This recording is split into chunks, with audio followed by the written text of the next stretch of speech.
Alors là, nous avons une photo du camp de Poitiers. Les baraquements qu'il y avait au camp de Poitiers. Oui. Et alors, que représente cette photo? Que représente cette photo? Nous sommes à table en train de manger. Voilà, nous sommes en train de manger en plein air parce qu'il faisait bon.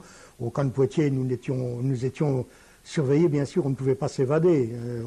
On ne pouvait théoriquement pas s'évader parce qu'il y avait quand même des miradors, des barbelés et tout.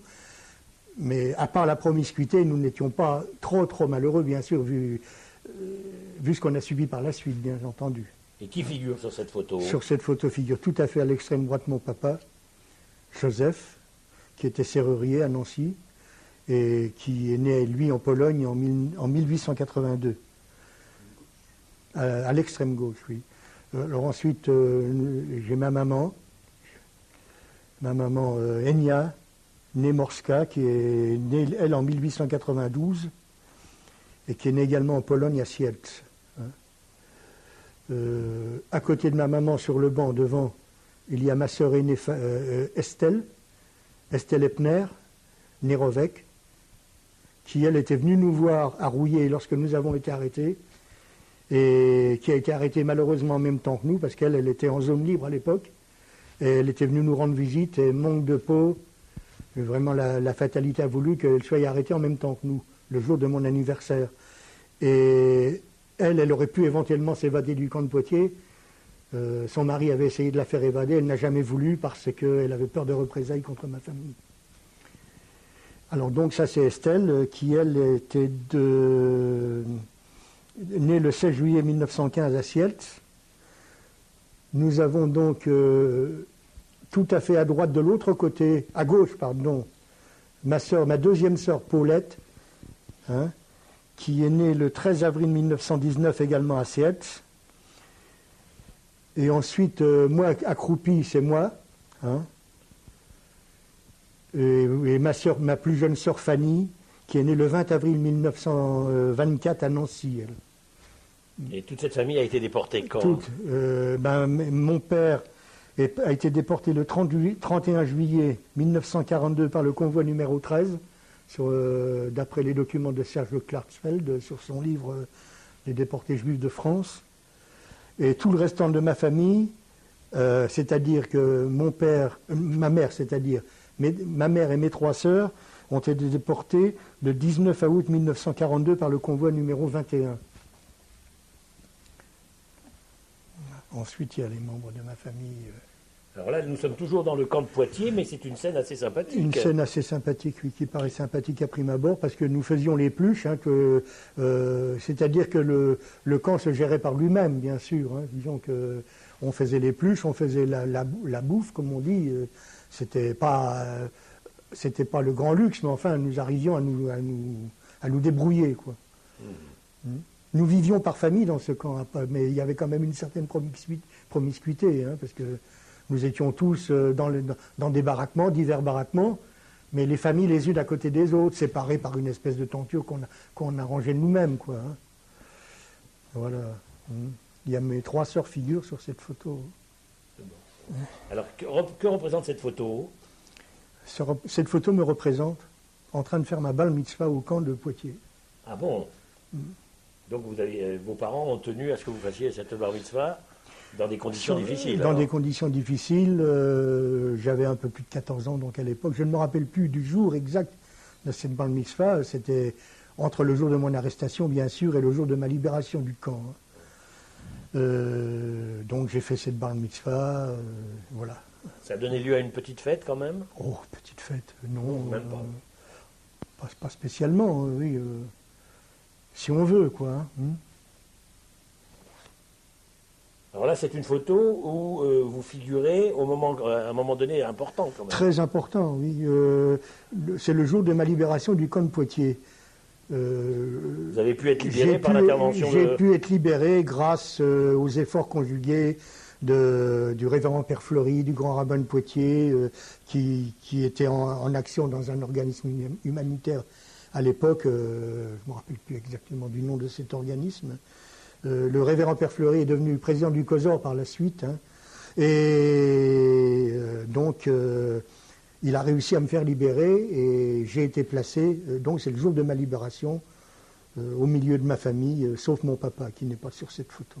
Et là, c'est que vous avez été placé chez monsieur et madame Gaborio après? Non. Ah, pas encore. Là, j'ai été placé chez mes cousins, monsieur et madame Rosner, qui étaient réfugiés dans le département de la Vienne, au château de la Plaine, près de l'Encloître. Ils habitaient dans cet endroit, quoi. On les avait placés, ni plus ni moins qu'en résidence surveillée également. Hein. Alors donc, bien sûr, c'était presque un non-sens de m'avoir placé dans une autre famille juive, mais ça, on l'a su que par la suite. Donc, j'ai été placé chez mes cousins-cousines qui étaient réfugiés à Nancy et qui vivaient à Nancy au 31 rue des Ponts. Alors, ce sont donc vos cousins-cousines, ça? Voilà, ce sont mes cousins-cousines, chez qui j'ai été placé lorsque j'étais libéré du camp de Poitiers. Alors, c'est des liens très proches de cousinage, surtout avec la cousine. Parce que le cousin s'appelle, lui, Rosner Nissem. Il est né à Lask, en Pologne, et le 22 décembre 1896. Il a été déporté en novembre 1942 par le convoi numéro 42. Et ma cousine, elle, c'était Rosner Léa. Elle est née en 1900 à Siels également. Elle est la fille de Chaim Kozieniski et de Ruth Klarovec. Voilà. Elle a été déportée. Elle a été déportée le même jour que son mari. Puisque j'ai raconté l'histoire de notre arrestation, de leur arrestation où ils nous ont laissés seuls. Les trois enfants. Les trois enfants, voilà. Donc ça, c'est votre petite cousine? C'est ma petite cousine Hélène. Oui, alors là, c'est la photo de qui? C'est mon petit cousin Armand. C'est le frère de... Le frère, c'est le frère, le fils de mes cousins, quoi. Et là, il est pris à Loudun, là. Il est à Loudun avec moi, là. Cette meule de foin, ça me rappelle une journée extraordinaire où nous étions partis nous promener avec monsieur Gaborio. Il nous avait emmenés à la campagne. Ouais. Parce qu'ils étaient avec moi. Loudun, à la campagne, et ils étaient avec vous? Ils étaient avec moi chez madame Gaborio. À l'époque, ils étaient avec moi chez cette femme qui nous avait recueillis. Alors ceci est M. Gaborio qui a eu un destin tragique, là. Un destin tragique, oui. Oui, c'est la personne qui s'est fait mitrailler. Qui s'est fait mitrailler sur les routes entre Loudun et Poitiers. Et ce qui fait que peut-être sans ce destin tragique d'Alphonse Gaborio, peut-être que ma petite cousine, mon petit cousin et moi, nous n'aurions jamais été déportés. C'est la personne qui voulait venir... Qui avait envisagé de venir nous reprendre à l'UGIF pour nous remmener et nous placer chez des paysans. Là, c'est la famille de Madame Veuve Gaborio. Madame Veuve Gaborio avec ses 4 enfants. À l'époque, disons, cette photo a dû être prise un petit peu après la guerre, lorsque je suis déjà rentré chez elle, ou peut-être même lorsque j'étais revenu à Nancy. Sans doute, d'ailleurs. Il m'avait envoyé cette photo en souvenir. Hein. Donc, elle représente donc Madame Gaborio au centre.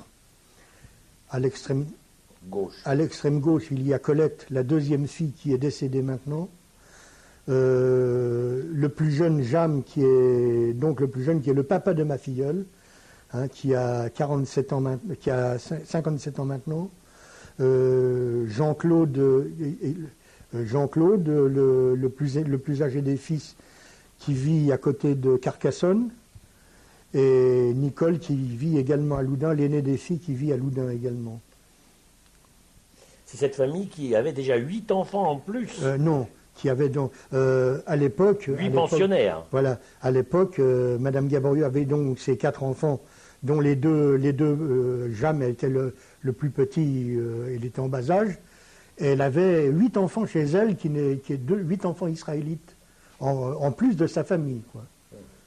Nous vivions chez elle, où elle nous... C'est votre deuxième famille? Voilà, elle nous nourrissait... nous étions chez elle, nous étions nourris et soignés chez elle, quoi. Alors cette photo représente votre filleule? Oui. Alors, elle s'appelle comment? Cette filleule s'appelle Sandrine Gaborio, c'est la petite fille de cette femme qui m'a recueilli pendant la guerre, et chez qui je suis revenu à la fin de la guerre, lorsque je savais que je n'avais plus aucune chance de revoir les miens, quoi. Et donc, son fils Jam, lorsque sa gosse a eu 2 ans, il a dit, bon, ben, lui, il n'est pas très religieux, il il ne voulait pas lui faire son baptême. Sa mère tenait à ce que oui, il a dit je suis d'accord, mais à condition que ce soit Albert qui soit son parrain. C'est la seule condition. Et donc le curé a été d'accord, bien malgré la différence de religion, à ce que je sois le parrain de Sandrine. Alors donc je suis son parrain et je me considère comme encore plus que ça, quoi. Merci beaucoup.